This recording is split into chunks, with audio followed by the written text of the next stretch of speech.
ಎಲ್ಲ ನನ್ನ ಪ್ರೀತಿ ಸ್ನೇಹಿತರಿಗೂ ಬೆಳಗಿನ ಶುಭೋದಯಗಳು. ಈ ವಿಡಿಯೋದಲ್ಲಿ ಯಮಹಾ FZ25 ಇದು ಕೂಡ ಬೈಕ್ ಮಾರಾಟಕ್ಕಿದೆ. ಮಾಡೆಲ್ 2017 ಐತಿ. ಆಮೇಲೆ ಸಿಂಗಲ್ ಓನರ್ ಯೂಸ್ ಮಾಡ್ಯಾರ. ಏನು ತಗೊಳ್ಳೋರು second owner. Bike good condition ಐತಿ. ಕರ್ನಾಟಕ ಪಾಸಿಂಗ್ ಐತಿ. ಪೇಪರ್ಸ್ ಎಲ್ಲ ಕ್ಲಿಯರ್ ಅದಾವು. ಟೈರು ಕಂಡೀಷನ್ ಅದಾವು. ಸ್ಮೂತ್ ಇಂಜನ್ ಐತಿ. ಇದು ಯಮಹಾ FZ ₹1 ಕೂಡ ಏನು ಕೆಲಸ ಇಲ್ಲ ಅಂತ ಹೇಳ್ಯಾರ. ಹೆಚ್ಚಿನ ಮಾಹಿತಿ ಬೇಕಾತಂದ್ರೆ ಏಜೆಂಟ್ರ ಮೊಬೈಲ್ ನಂಬರ್ ಹಾಕಿರ್ತೀವಿ. ಆಲ್ರೆಡಿ ಈಗ ಬೈಕ್ ಏಜೆಂಟ್ರ ಹತ್ರ ಐತಿ, ಮಾಲಕರ ಹತ್ರ ಇಲ್ಲ.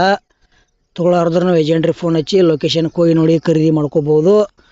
ಆಮೇಲೆ ನಿಮಗೆ ಹಳಿವ ಬೈಕ್ ಕೊಡೋದು ಅಂದ್ರೆ ನಮ್ಮ ವಾಟ್ಸಪ್ ನಂಬರ್ಗೆ ಅವ್ರ ಫೋಟೋ ಮಾಹಿತಿ ಕಳಿಸ್ಕೊಡ್ರಿ. ಇದೇ ಥರ ವಾಯ್ಸು ಮತ್ತು ಎಡಿಟಿಂಗ್ ಮಾಡಿ ವಿಡಿಯೋ ಮಾಡಿ ಯೂಟ್ಯೂಬ್ನಾಗ ಹಾಕ್ತೀವಿ. ನಿಮ್ಮ ಹಳೆ ವಾಹನಗಳನ್ನು ಹೆಚ್ಚಿನ ಲಾಭದಲ್ಲಿ ಮಾರಾಟ ಮಾಡ್ಬೋದು. ಈ ಬೈಕ್ದ ಪ್ರೈಸ್ ಹೇಳಿಲ್ಲ ಅವರ ಏಜೆಂಟ್ರ ಫೋನ್ ನಂಬರ್ ಹಾಕಿರ್ತೀವಿ. ಅವ್ರಿಗೆ ಫೋನ್ ಹಚ್ಚಿ ಪ್ರೈಸ್ ತಿಳ್ಕೊಂಡ ತಗೊಳ್ಳೋದ್ರ ಬೈಕ್ ನೋಡಕ್ಕೆ ಹೋಗ್ಬೋದು. ಮತ್ತು ಯಮಹಾ FZ ಬೈಕ್ದ ವಿಡಿಯೋ ಇಲ್ಲಿಗೆ ಮುಗಿಸ್ತಾ ಇದ್ದೀನಿ. ಮುಂದಿನ ವಿಡಿಯೋದಾಗ ಮತ್ತೆ ಸಿಗೋಣ. ಎಲ್ಲರಿಗೂ ನಮಸ್ಕಾರ.